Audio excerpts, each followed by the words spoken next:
আসসালামু আলাইকুম everyone, welcome to my new another videos. আজকে আপনাদের সাথে শেয়ার করব খুবই মজাদার একটি পাউন্ড কেকের রেসিপি। এটা হচ্ছে ফ্রুটস কেক। এটার ভিতরে আমি ড্রাই ফ্রুটস দিয়ে তৈরি করেছি এই কেকটা। তো কিভাবে তৈরি করছি সেই রেসিপিটি আপনাদের সাথে শেয়ার করব। তো চলে যাচ্ছি মূল রেসিপি। প্রথমে শুকনো উপকরণগুলো মেশানোর জন্য একটা মিক্সিং বোলের উপরে ছাঁকনি নিয়েছি। এই ছাঁকনির মধ্যে এখানে আমি 2/3 কাপ ময়দা অ্যাড করেছি। এরপর দিয়ে দিচ্ছি এখানে 1 টিস্পুন কর্নফ্লাওয়ার।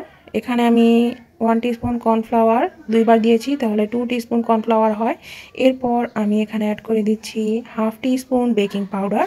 এরপর অ্যাড করে দিচ্ছি 10 গ্রাম গুঁড়ো দুধ। গুঁড়ো দুধটা যে একটা 10 টাকা দামের প্যাকেট থাকে ওটার মধ্যে 10 গ্রামই থাকে, তো ওটা অ্যাড করে দিয়েছি।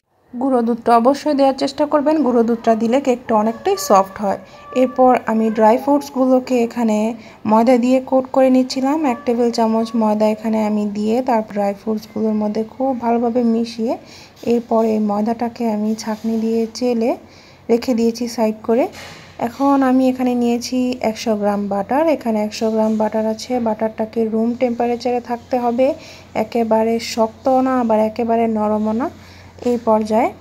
তো এখানে আমি বাটারটাকে খুব ভালোভাবে বিট করে নেব চিনির সাথে। এখানে আমি হাফ কাপের মতো চিনি নিয়েছিলাম। হ্যাঁ, হাফ কাপ চিনিতে আমি এখন এই বাটারটাকে খুব ভালোভাবে বিট করে নেব যতক্ষণ পর্যন্ত না বাটারের কনসিস্টেন্সিটা ছানার মতো হয়ে আসছে, ততক্ষণ পর্যন্ত এটাকে বিট করতে হবে। যখনই দেখবেন বাটারটা ছানার মতো হয়ে আসছে ঠিক তখনই এর মধ্যে অ্যাড করে দিচ্ছি 2টো ডিম। আপনারা কিন্তু যে পরিমাণের ময়দা বা কর্নফ্লাওয়ার বেকিং পাউডার এগুলো নেবেন সেই পরিমাণ বুঝে কিন্তু ডিমটা অ্যাড করতে হবে। এখানে আমি 2টো ডিম দিয়ে তৈরি করছি।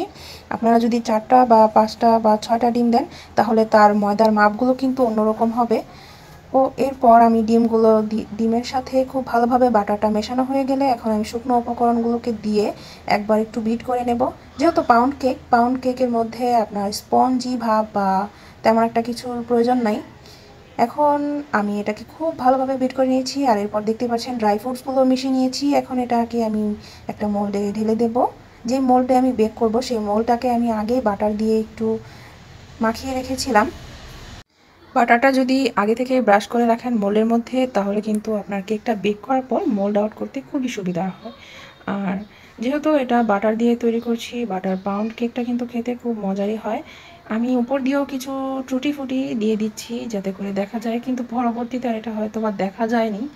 তো এটাকে আমি 40 মিনিটের মতো বেক করে নিয়েছিলাম। ওই দিন চুলায় গ্যাস ছিল না, খুবই কম গ্যাস ছিল, তাই আমার একটু টাইম বেশি লেগেছে, আরও আগেই হয়ে যায়। তো এরপর আমি চুলা থেকে নামিয়ে গরম গরম অবস্থায় এর উপরে সুগার সিরাপ ব্রাশ করে দিচ্ছি।